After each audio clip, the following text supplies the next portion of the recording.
Terrariums are a world in or under glass, and today I'm going to talk about how to make your own terrarium. The history of terrariums is really interesting because in the 1800s, a European doctor by the name of Nathaniel Ward was gallivanting all over the world looking for tropical plants. And when I say gallivanting, I mean he would get on one of these huge ships that crossed the ocean for 3 whole months, and then when he got there, he would look around at the tropical plants. He would take insects and collect them. And what happened was he got this tiny little glass tube and he happened to fill it with a couple of bugs. Stuck it in his pocket, and about 4 months after the journey was over, he was looking through his pockets for something. He looks in this tube and he goes, "Oh yeah, I remember collecting that." And of course the bugs are dead. But then he's like, "Wow, there's a little fern growing in here. That's weird." So he doesn't think anything of it. He just sets it aside. Well, then several months later, he comes across the tube again, and there's this fern and some grasses, and they're really starting to grow and look good. And he thinks, "Hey, wait a minute. Maybe plants can grow under glass." Now, interestingly enough, when he would take these voyages, there were these merchants that would bring all these tropical plants back because they were a big craze in Europe. Unfortunately, 19 out of 20 of the plants that made the journey would die. So you can imagine all these plants coming across the waters. Most of them are dead, but it's worth it because of the money that they can charge people who've never seen a tropical plant. So he tells somebody, "Hey, make me a case out of wood and glass, and we'll try to transport these plants back and see what happens."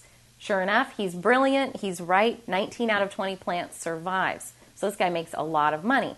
And so the very first terrarium was actually called a Wardian case. And all the rich people in Europe had them in their homes, and they would fill them with tropical plants. So what we ended up with today is called a terrarium. And of course, you've heard of aquariums, and the difference being that an aquarium holds fish and water, and a terrarium is more for plants and terrestrial things like that. Add an animal, you could call it a vivarium.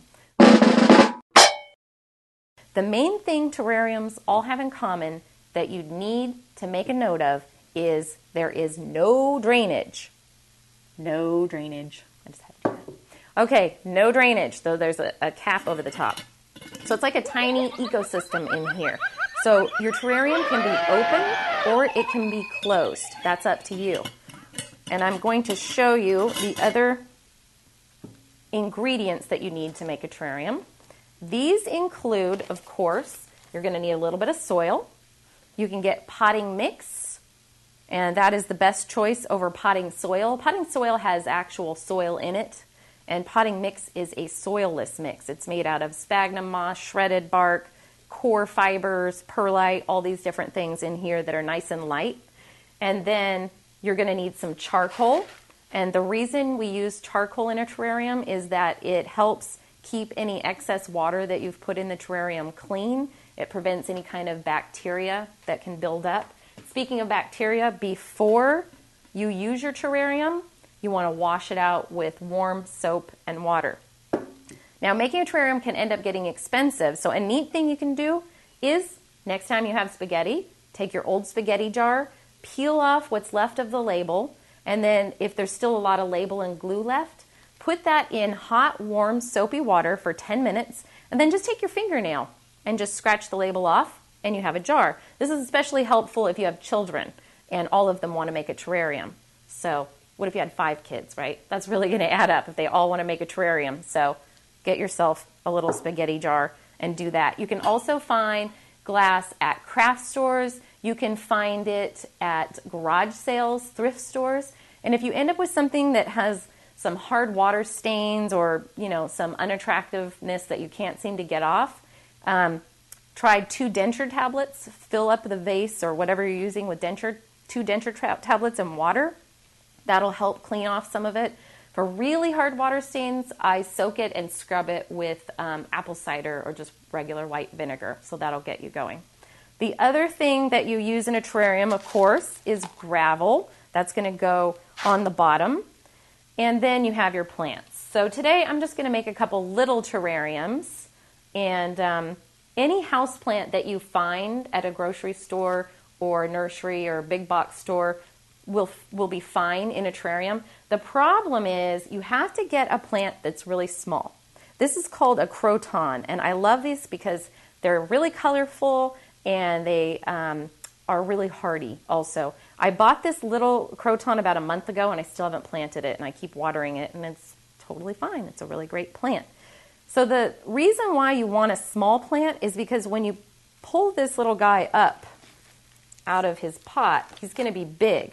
So something like this that you stick in here is going to end up taking a lot of space, and you don't want that.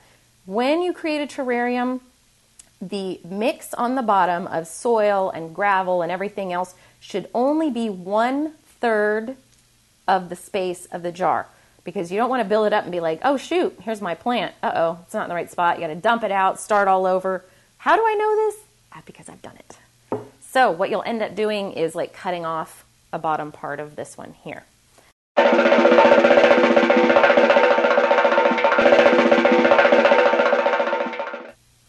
Now I'm going to build an open terrarium. So as I mentioned before, there's open terrariums and closed terrariums. So I've chosen this really attractive vase, and like I said, you can find some great deals at garage sales and thrift stores.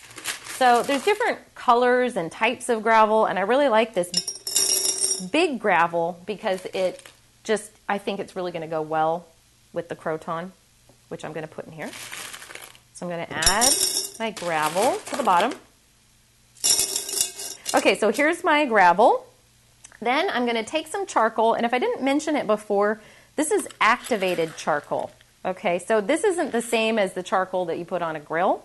This is the charcoal that you get at a pet food store, or you can also find it at a nursery. So I'm just going to sprinkle this in here, like that. Okay, so there's a little bit of gravel. Then I'm going to take some soil. Now when I do the soil, I'm not going to do a whole lot at first because the plant's going to go in, and then I'm going to add some soil behind that. Now some people moisten the soil ahead of time. It's really up to you. I generally don't do that. So I'm going to add my soil like this over the top.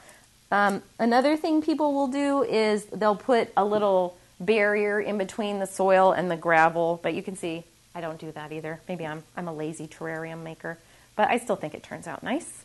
Okay, so I've added a little bit of soil, and then I'm going to add a little bit more of the charcoal in here and just sort of mix that around in the soil.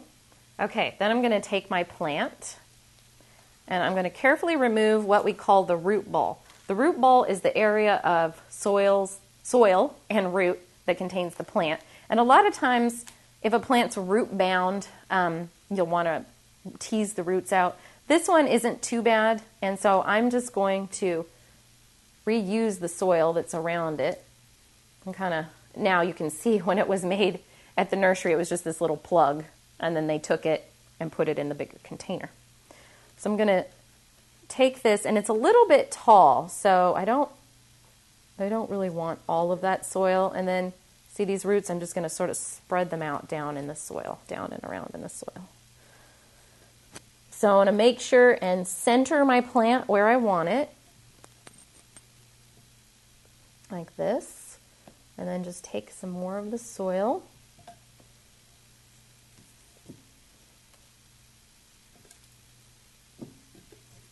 Okay, so it looks like a happy little croton in here.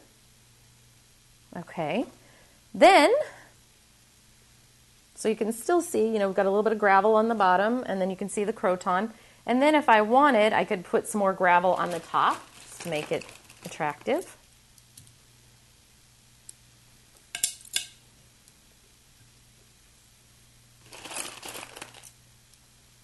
And then for fun, I brought a couple of colorful pebbles that I really like. They're kind of large pieces of glass like this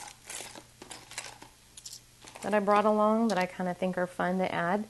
And then in a minute here, we'll show you the top view.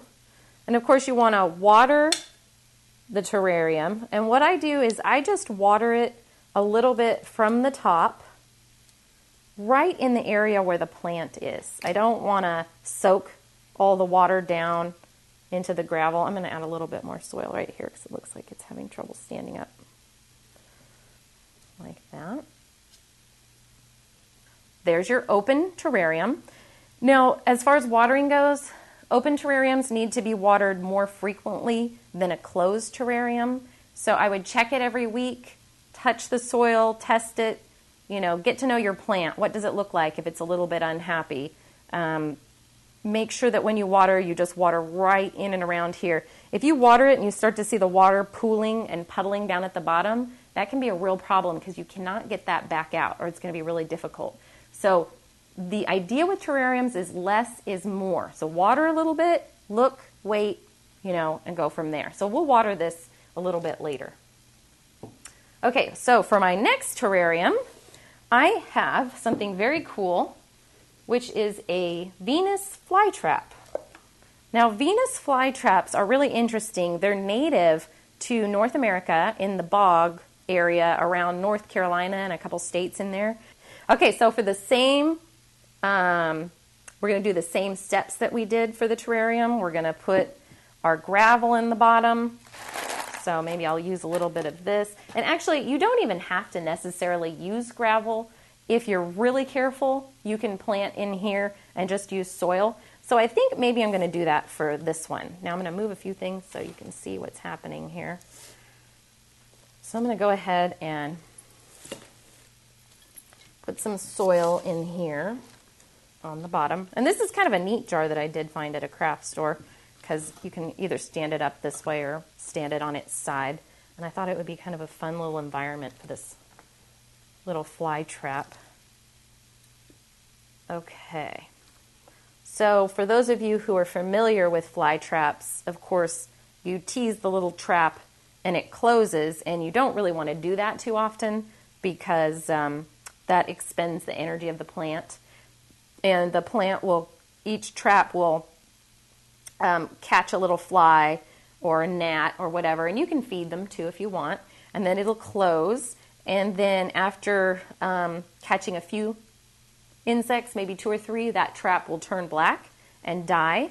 You can see this one right here is a tiny little old fly trap that did its job and died. And the neat thing here is this little plant's going to send up a flower. It's going to bloom. So I'm going to go ahead and put a little bit of the charcoal in here and then just mix that around. And then I'll go ahead and take my fly trap out very carefully. Sometimes when a plant is hard to get it out, you want to just kind of tap on it, be gentle. In this case, I don't want to pull it out. Okay, now it's probably not even using all of this down here. I'm going to look and see, but I don't even see any roots under there. I think they just took a big wad of this moss and stuffed it in there. So I'm going to pull some of it off and then I'll put it back later into the container. But for now, let's just get our little fly trap in there. Okay, like that. And then put a little bit more soil. But since they really don't live in soil, I'm going to go ahead and put this just all around on the top.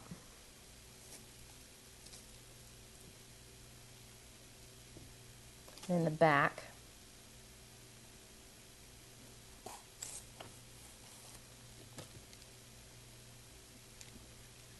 Okay. It's kind of hard to do this while making sure you can see it while I'm doing it. I don't want to set off any of the traps. Oops, I think I might have done that. Oh well. Okay, and then if I wanted, I could add a little bit of this moss in here for decoration. Well, I don't know if I like that look. Okay, I think we're just going to go with the little fly trap in here, and he is kind of small, but my hope is that he'll really like his little environment and get bigger. For the fun part of your terrarium, we're going to add a little accessory. This is a cute little frog that I found at a craft store. So I'm going to put him down right in here. You could just pretend that he lives right there. And then for a little bit of color, I'm going to add this fun mushroom a friend of mine from kimchikawaii.com made out of Sculpey clay. So I'm going to add that little fun mushroom in the back here. Okay, so now your terrarium is ready to go. And normally, fly traps in a bog catch insects. So once in a while, you may want to catch a little gnat or maybe a tiny moth and just throw it in there and close the lid so that the fly trap can get a little extra snack that provides some protein that the sphagnum moss doesn't have. Okay, and one thing you may want to remember is if you give this as a gift to somebody who's between the ages of anywhere from 6 to 12 and is a little boy or maybe even a little girl, make sure they understand you do not want to put any live animals in here because this is not enough space for the live animal. This is also a good way to tell your son, no, Johnny, you cannot have a snake. Mother does not like snakes. Snakes are scary. However, maybe we'll let you get a dog if you can take care of this terrarium and the fly traps don't all die. Of course, you could tell them as long as the little fly traps don't die, and then when they die naturally after 3 days, you can be like, oh, you were so close. No, that would be mean. Wouldn't that be mean? Okay, so, we'll leave that up to you. Years later, you may get in really big trouble with your children. As I mentioned before, we're going to water everybody. So I have some water here. And I'm going to just put a little bit, hopefully you can see what I'm doing. Maybe I'll angle it this way. Put a little bit right on the plant and just sort of soak that area up a little bit. Okay, then I'm going to put the lid back on, and you really won't need to water this for at least another month. However, you do want to keep an eye on it and make sure. So, like I mentioned, it's a little ecosystem all of its own, and so just take a look at the moss once in a while and see if it looks dry. If it looks like it's getting dry, you may want to re-moisten it. Then we had our croton that we planted that was our open terrarium. Same thing, I'm just going to take some water and apply it right here, right on the plant. Let that water go down, and I don't really see anything leaking out the side, so that's good. You put a tiny bit more water. Okay, and that's it. This one I would check at least once a week. How do you know if the soil is dry? You stick your finger in there.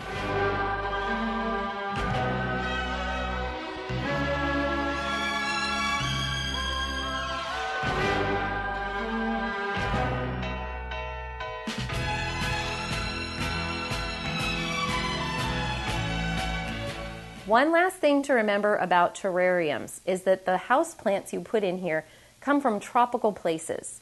This means they are used to living in the understory of other trees. So when you place your terrarium in your house or your office, you want to make sure that it is not in direct sunlight.